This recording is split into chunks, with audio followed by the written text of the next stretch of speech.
Hello everyone, welcome to our webinar today.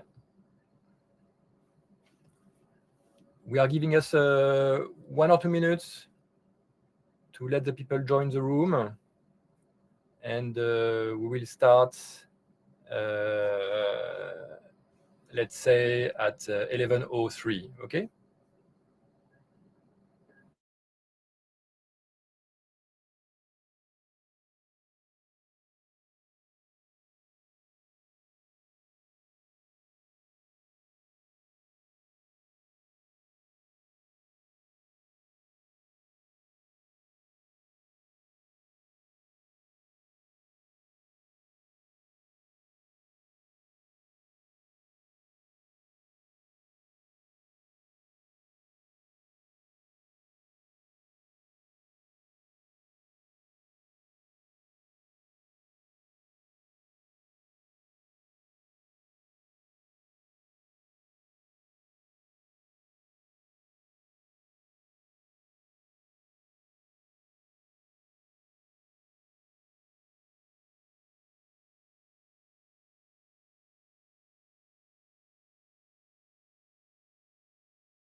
So we are still giving 1 more minute to people joining the room, and we'll start. I think Andy,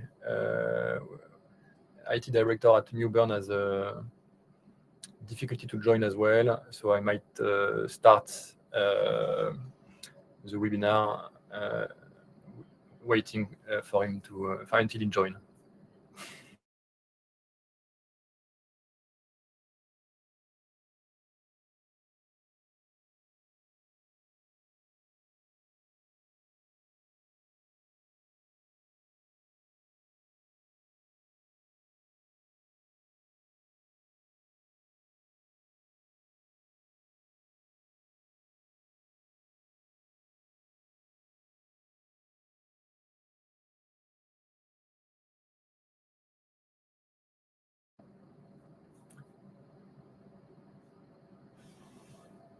So let's start the event. Andy is working with Thomas to find out a way to handle the security issue he has on his side, so that he can join the room, and I will start the event, and he will join on the way. So the objective of today's event is to discuss with you AI starting this new year. So what can we expect from AI for IP in 2026? We wanted to share what has been done in 25, what we see coming in 26, and Andy, IT director at Mewburn, will share his view on the right way to select a partner, to select a solution to build the future of Mewburn Ellis. So I'm François. I'm the CEO of DeepIP. I'm one of the 2 founders. I'm an entrepreneur for 17 years, and DeepIP is my 4th company. We are 60 people company located between Paris and New York. I live in the US. My other founder live in France. And Andy, for the one who just joined, has difficulty to join the stage for security reasons. I think his security software is preventing the link to come in. But Thomas is working with him so that he can join the stage very soon. He will come back on introducing Mewburn Ellis, so I will move directly to the recap for DeepIP in 2025, and we'll come back to Mewburn a bit later.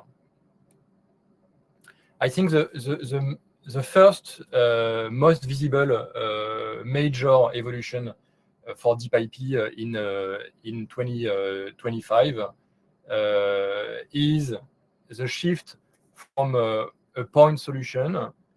Initially, when we started in 2024, we had only one module, dedicated to patent drafting, so basically helping IP attorneys be more efficient and in drafting and complete a better quality work for their clients within the same time frame. And over 25, we expanded significantly over the workflow, giving birth to our a step in our long-term vision, which is basically to support IP practitioners across the patent workflow. So we initially started with drafting, we expanded with prosecution, patent review, down the line, patentability to help work before, on the preparation phase before drafting, and more recently, modules dedicated to opinion work, so basically freedom to operate, invalidity,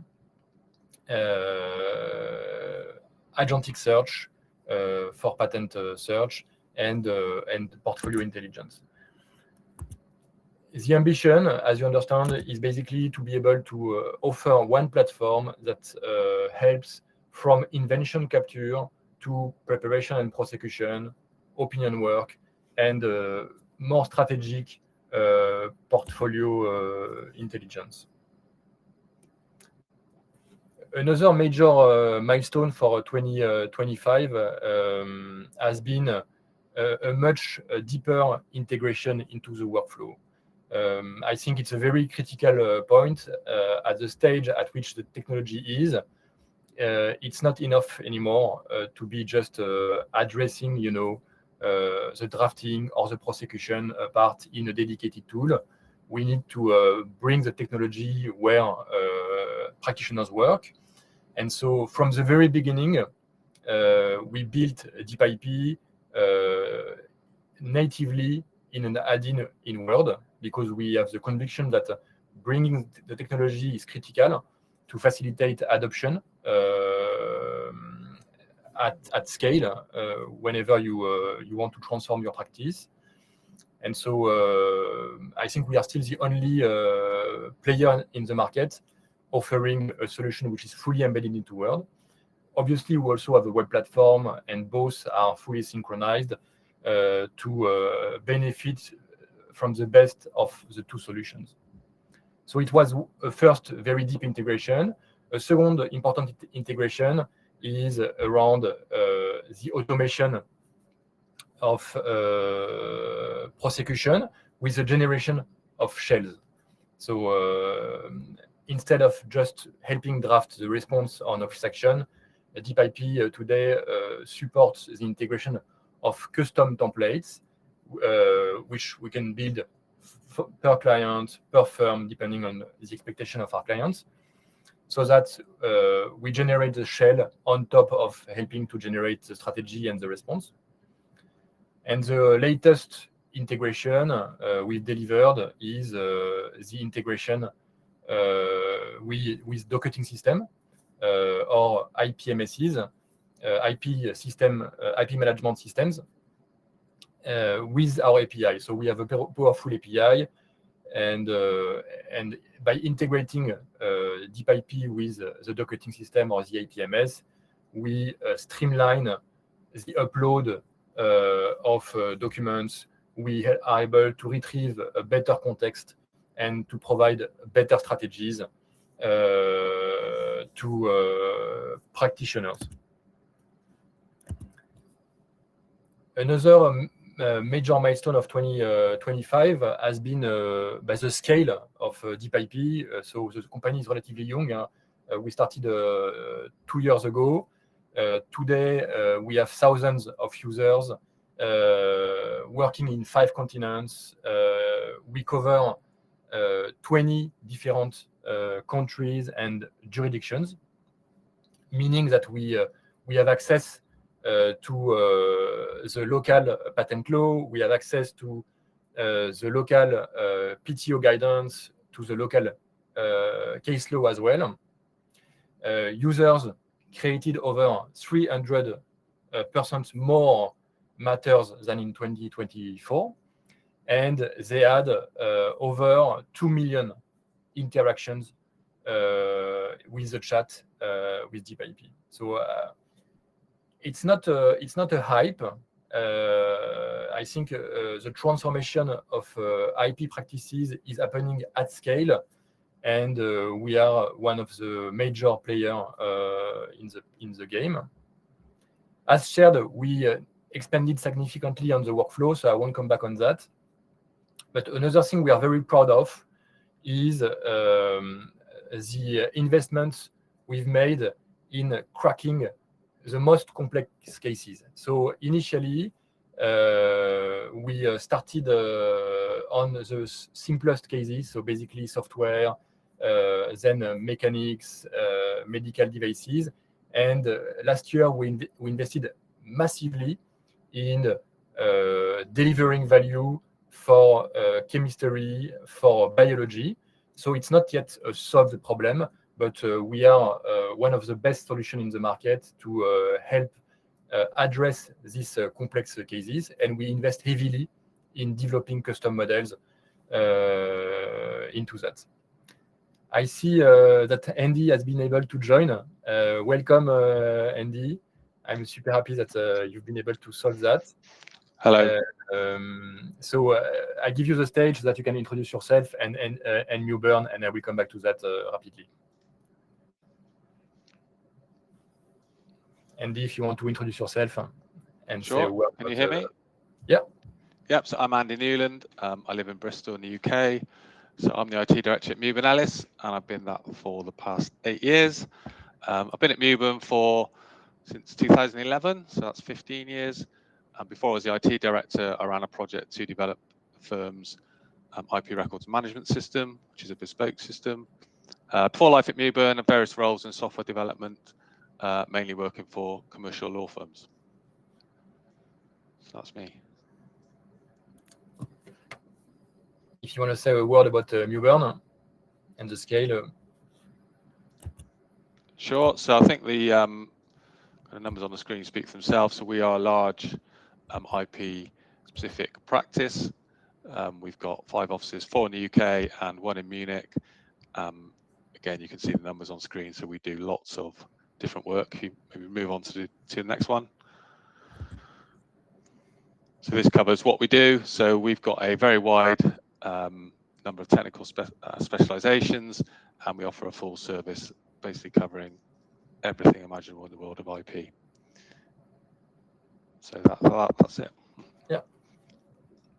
Thank you so much, Andy. So I will come back to what I was sharing on the 2025 achievements and sharing what we see for 2026 before giving you again the mic to share what matters when choosing a partner for transforming a practice like the one you have at Mewburn. Sounds great. Yeah. So we work with hundreds of organizations. So as I was sharing in over 5 continents, we work with half of the top largest US firms. We work with some of the largest corporations as well. And I think what makes DeepIP unique is the combination of these 5 elements. So amazing security and confidentiality since day one. Simplicity. I think success at scale is about adoption. And in a firm, the proficiency with technology is not the same. Some people are very proficient, some others are not. And so being a tool which is simple is very important to facilitate adoption. Being embedded where people work, so bringing the technology where people work instead of asking them to change the way they work, deliver significant success. So basically, we measure that our adoption is faster than any other solution in the market, 20% higher, and 40% more active usage, thanks to the ability to have DeepIP within a world. Highly reliable, because we are DeepIP is aware of the case law, the local PTO guidance, the patent law in over 20 jurisdictions. and collaborative by design, because we believe that more and more collaboration between the stakeholders within a firm, across departments, and between a client and its counsel are very important to foster efficiency and alignment. Thomas, if you want to share this video. When it comes to using DeepIP for in-house teams, we're able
Thank you, Tom. So this was a very, very short overview of some of the capabilities of the tool. Very happy to to run custom demos.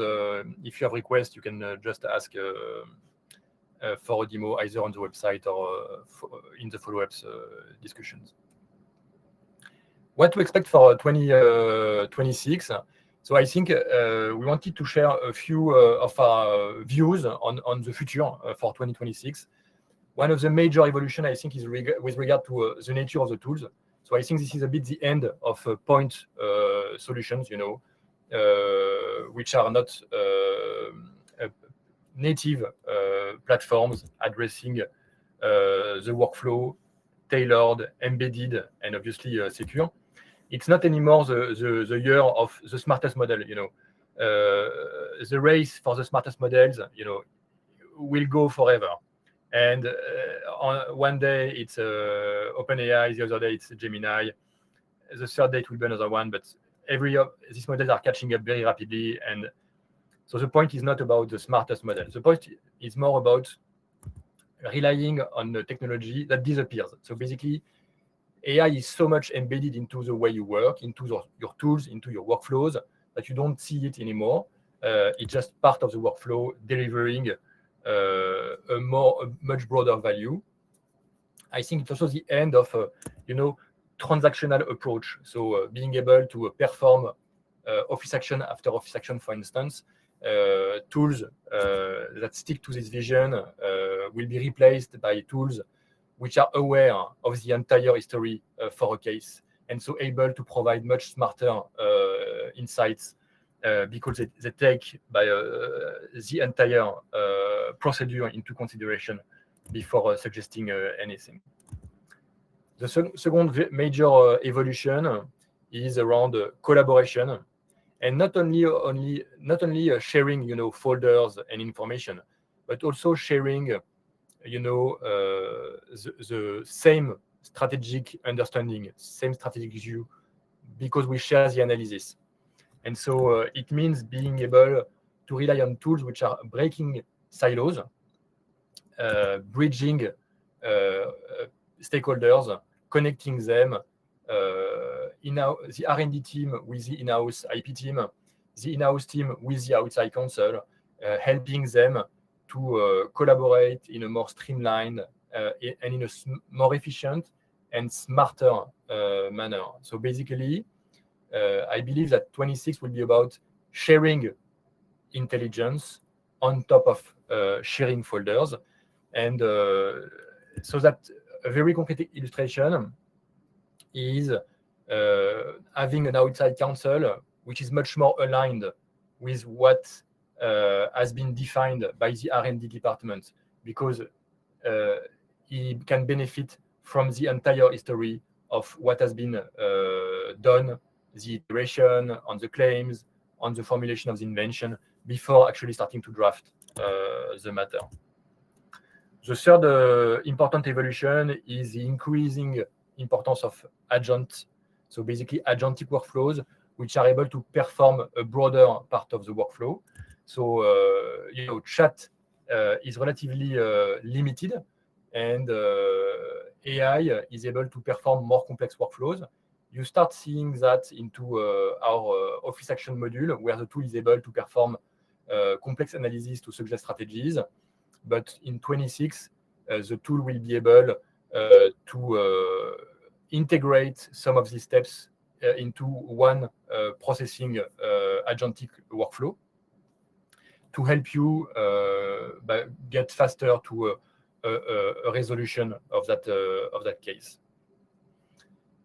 And the last very important evolution, I think, is going beyond speed. So I think one of the benefits of AI is obviously efficiency, but I think the true benefits of AI is being much smarter in the way we take decisions. It's really being able to to filing in a smarter manner than before. A very concrete illustration on how this will, what will that mean? To be able to define a proper continuation strategy, you need to be able to have a tool which is aware of the very history, the entire history of the case. The initial invention, the initial iteration around framing the first claim, the entire iteration during the prosecution and the resolution of the objections, to be able to suggest a truly smart continuation. And so this is what you should expect from tools in 26. And at DeepIP, so we will expand obviously across the life cycle. We believe there is a huge value to be delivered on invention capture, so bridging R&D team with in-house teams and facilitating the collaboration with the outside counsel on the case. Bridging on the prosecution phase, so drafting, prosecution, facilitating the collaboration from outside with in-house team to facilitate the alignment, and as well on, obviously, more strategic topics, portfolio decisions. So how to continue expanding an initial patent, how do we cover our products, how do we cover competitors' products, what are the good bets to expand on our portfolio. So this is a bit what I wanted to share with you on the vision for 2026, and I will give the mic to Andy, sharing his vision on how to select a good partner for transforming your firm. Yeah, thank you, FX. So probably should have said earlier, obviously at Mewburn, we are DeepIP customers, and we ran a project to select, or to look at and hopefully select some AI patent drafting software in 2025. So I've got a slide here with a few points about how the project was run. And the first one is about criteria. And I think the point I'd make there is you need to consider what criteria matter for your practice or your business. So this might vary depending on how big you are, the work types you do, the technical specialities you have.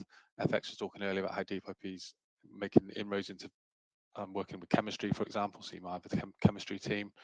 You need to work this out before the project so you can help you to evaluate the various solutions. So some of the criteria that matter to us at Mewburn. Firstly, although we're a big firm, we've got a very well-defined and consistent workflow that we run across all of our teams. So we really needed a system that would integrate into our way of working so that we could drive adoption and not create friction into our standard practices.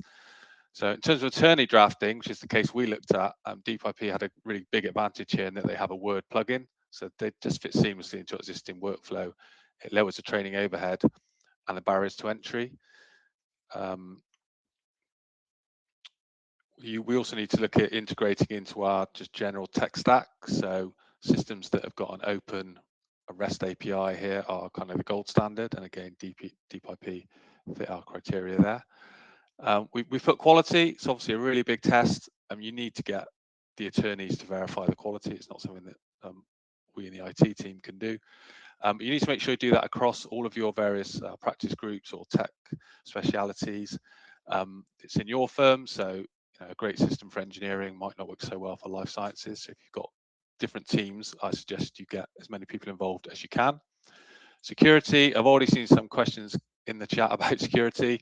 Yeah, so the ability to deliver on what you consider to be security that you need is extremely important. So in Europe, you need to comply with the EPI guidelines and protect your client data. Does the system operate in your preferred locale? And will it work with your AI policy? Some other criteria we also looked at, and again, I think this question's come up in the chat, is flexibility to deliver what your clients want in terms of drafting style and approach. So if, like Mewburn, you've got a lot of big corporate clients, they will want the system to be able to learn and draft in their preferred style. So you need a system that can do that. And also you need to assess the provider themselves. Obviously, AI tech is very new, and almost all the companies you'll be dealing with haven't been in existence for very long and are typically funded via external sources right now. So you need a partner with a solid track record, proven resources, and make sure that anyone you want to partner with has the right people in their organization to support your project. So you really look for a company that's going to work with you, and you want to be able to feed into the development roadmap and kind of build a shared vision. So I think that one's done. FX, can I move it on myself? Or no, thank you very much. So we've got an end-to-end selection process here. So number one, defining needs and pain points. So I spoke about, that's really the criteria one I spoke about on the previous slide. So you need to work yours out as a business and work out what you need. So pain points are often addressed, but with AI, I think I prefer opportunity points because this is often software which is going to change your whole sort of way of working. So think about things it could do for you, but basically know your criteria. Number 2, got shortlisting vendors. So there's quite a few people out there. I would suggest you just get out there and talk to people, go to trade shows, ask your network. So I think I first came across DeepIP IP Service World, which is a European event in 2025. Various vendors there. You can get around and get a decent shortlist, get a feel for the people that are there. Number 3, security, compliance, and integration. So security is definitely critical. You need to be very clear on what you want. So again, there's someone in the chat talking about it. You're probably not going to want any system that uses your client's data to train their model. You're probably not going to want someone which stores data in a locale which isn't good for your business. But you need to be really clear on what you want, and that's where IT do come in. And when we did our project, anyone that couldn't meet our security benchmarks wasn't put through. There's no point looking at software that isn't secure. Number 4, pilot testing with attorneys. So that's what we did next. This is probably the hard bit. So you need people in your attorney group that are committed, and you need to be clear in what you want them to do. Again, it loops back to number 1 about knowing the criteria and what you're assessing against. You need to make sure you've got a pipeline of work you can use. So if you plan to get client permission, I would suggest you start that well before the trial, because otherwise you risk starting the trial and then deciding you're going to run around all of your clients asking for permission. It might take longer than you thought. So at Mewburn, we had a group of attorneys from multiple technical areas testing the software at the same time. And we just did simple things like create a Teams chat to try and encourage collaboration, share content between them, because you'll find your people learn from each other as you go. And number 5 is when you've done your pilot, you need to make a decision on what you're going to do, obviously. So you need to put in a group that can make a decision. So in a commercial law firm, that's likely to be partners who are going to lead the process. You might have IT, you might have other roles who you think will benefit from the software. It depends on the use case you're looking at. At Mewburn, we created an AI steering group. It's headed up by the firm's chairman. So that really gives us the authority to make the decisions when the time comes. So we obviously we did a selection process and selected DeepIP. So some feedback on the process. You can move on to the next one, FX. No, so 140, yep. So 3 things to talk about here. Challenges. So most of the challenges, first of all, you've got to understand the tech and the security around it, and make sure that you've got the right people in place who can assess the right software to put forward. Once you get there, I think most of the challenges are around the pilot phase. So as I just hinted, at Mewburn, in order to use, we were looking at drafting as our primary use case, because when we started this, drafting was the only module available in the system. So that's what we were looking at. And in order to use the software for drafting, along with the EIP guidelines, we ask our clients for permission, and that can take longer than you might expect, especially in large corporate clients. So I would advise you ask multiple clients as quickly as you can, and try and stay agile. It's hard to have an idea of, well, we're going to use all the work from this client, and then you might find that they take longer than you think they are to sign off on it. So you need to try and get as much work in the pipeline as you can. Second one is fairly obvious, but attorneys are busy. Finding time to commit is not easy. It's not just plug and play. So attorneys do need to go through the onboarding process, and they do need to do some work on learning the product, and actually adapting the product to work in the way that you want. So that's also a challenge, because trial period by its very nature is short. So in such a short period, it's quite difficult to not only learn the software, but also maybe adapt the software to work in the way that a certain client wants you to. So you need to factor that in, I think, and take a long view with respect to how the software will work once it's set up. So you might not see in a short trial, you're not going to see these huge benefits that you're going to reap in 1 or 2 years' time once you've really got to grips with the software and set it up to work with all of your clients. So benefits. So I think once you've trained your people and the system to do things in the way that you want, you're going to expect significant efficiency savings. It's hard to give a single figure. It very much depends on the work type and area. So again, even within drafting, engineering might see bigger gains than life sciences. Prosecution might see bigger gains than both of those. It'll depend on your firm and how you work. But I think you will soon see that will happen. The fact DeepIP have got an API means that if you've got the technical expertise, or you can always, DeepIP will help, or you can go outside, you can integrate it into your workflow, and you can really kind of use that to try and supercharge adoption. So as an example, at Mewburn, we're working with DeepIP to automate their prosecution module, so that instead of the attorney receiving the exam report from the EPO in our case and kicking off the process within DeepIP and setting up a project, we can just use the API such that when we docket that document, we're just going to, behind the scenes, tell DeepIP that we received a document, and the project will be created, the initial analysis will be run, and hopefully the attorney will just get an email to say, here you are, can you please review, and they've got the starting point. I think longer term, as a firm, a project like this has got strategic importance. I believe that all firms should be looking at AI. I believe the sooner your people start to understand and get to grips with the technology, the more agile you'll be in the future. So I think a firm full of AI savvy attorneys are going to be in a position to really quickly assess, utilize new features and advances in AI much more quickly than later adopters. So I think often, especially in the IP world, people like to wait until everything is perfect. I don't think that's the best strategy here. I think if you wait until the very end and you think everything's perfect for you, you will find that you don't have the AI skills in-house to make use of the software when it comes along. So I would suggest that everyone would benefit from at least looking at the software and doing a trial. Why did we choose DeepIP? So again, it comes back to some of the criteria we were looking at. They're very well funded. They're an industry leader. So they're definitely in the top 1 or 2 solutions that are out there in terms of size and number of clients they've got. They've got a really good record of innovation within the platform. They really don't stand still. In fact, they move faster than we can keep up at Mewburn. They're always adding new modules and new functionality. It's really good to see. They're very proactive in their support of us, so we can always reach out to them, and they will help us.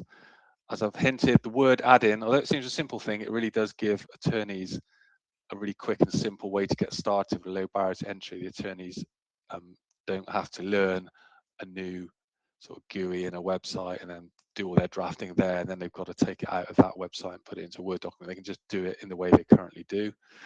And when we looked at it, our attorneys said this was the best in class accuracy software. So that's why we chose DeepIP. I think we've got one more slide. FX. Here we go. Yeah. So adoption and long-term success. So Mewburn are on this journey, so I don't profess that we've cracked this. I don't think anyone has. The software is too new, and it's such a big change within a firm. So number one, we've got the AI policy. Touched on this already several times in terms of security, but it's also very important you have a policy and makes it very clear what tools your people can use and for what purpose and how they need to go about it. So what they need to get client permission for. You might be using DeepIP in conjunction with other AI tools, and you need to spell out to everyone what tools they should be using for what, and also what tools they shouldn't use. So in our firm, people are not allowed just to go and create an account in some other AI software that's out there and start trying to use that for drafting. You have to use DeepIP. Because we've validated the security is correct, we validated the accuracy is correct. We don't want people just kind of running around doing their own thing. So I think you need a policy, which actually you need to do before you start the trial, in effect, or at least use the trial to feed into your policy. We've got start focused here, so I think that is important. There's a lot of different modules to DeepIP. We started with drafting. That's really because we were early adopters and it was the only module available, so there was no choice for us.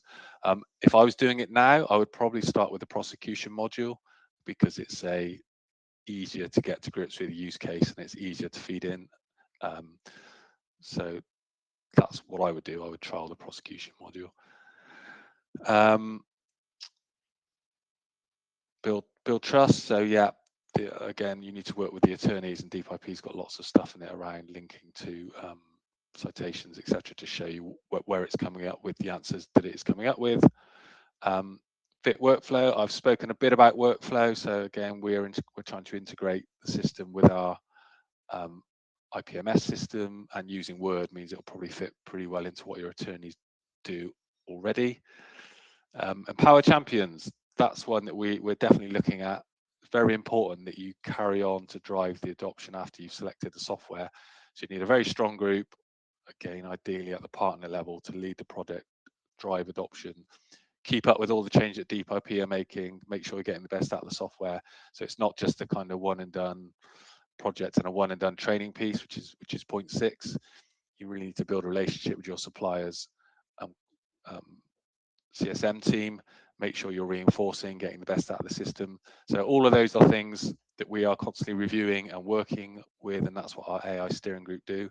So as I said, we're on the journey as well. I don't profess to say that we've cracked it, and you know, everything is kind of done. It's just embedded. It's something that we're constantly working on. Yeah, so that was a quick fire tour of what we did at Mewburn.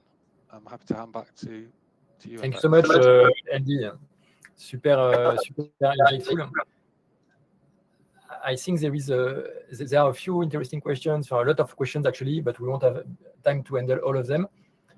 Perhaps there are a few which are really addressed to you, Andy, and notably 2 which are I'm putting it here. So how do you approach the project? How do you convince the senior partners and the practitioners to actually start testing and learning? I think it's a very important question. Edward shared that he was part of a beta that failed because the partner was not supporting the initiative enough. So basically, how did you successfully get the support of the senior management and the involvement of everyone? So I think that starts. I think the first point I would make is the issue I was talking about the strategic importance of embedding AI into the firm, and that's where I started. And I think I was pushing on an open door at Mewburn. Everyone was quite excited about using AI, but sort of the where to start and running a trial is difficult. So the first point I made was we need, as a firm, to raise the bar of everyone in the firm for using AI tools, and even not the patent attorneys. So the patent attorneys are using DeepIP. Other people might be using Copilot or just tools within the HR team. Everyone in Mewburn needs to get to grips with AI and needs to use it. And in order to do that, you've got to be using the software. You can't just sit around and talk about it. So I really said to the partners, we need to do a trial. We need to be serious. It needs to be headed up by the chairman, and we need to get a group together where it's not kind of optional for the group. Say, well, we're going to give you this software, and maybe if you get some work, it'd be nice if you could put it through and let us know what you think.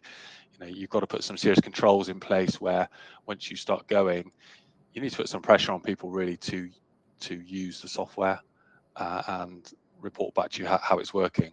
So I think you need to get. I think the first thing is to try and get your firm to adopt a kind of AI first strategy, or acknowledge that AI is the future, and therefore you're going to be left behind if you're not in this space. And once you agree to that, I think it's pretty self-evident that you are going to want to start trying to use the software. There's, just saying we're interested in AI and we're an AI first firm, but then not trying any software doesn't really make any sense. So I think, get the firm to buy into the fact that AI is going to revolutionize the IP industry. And then I think from there it's easier to get people working on it. But you've got to get the senior partners within the firm on board and feeding it down to the more junior people. Does that answer?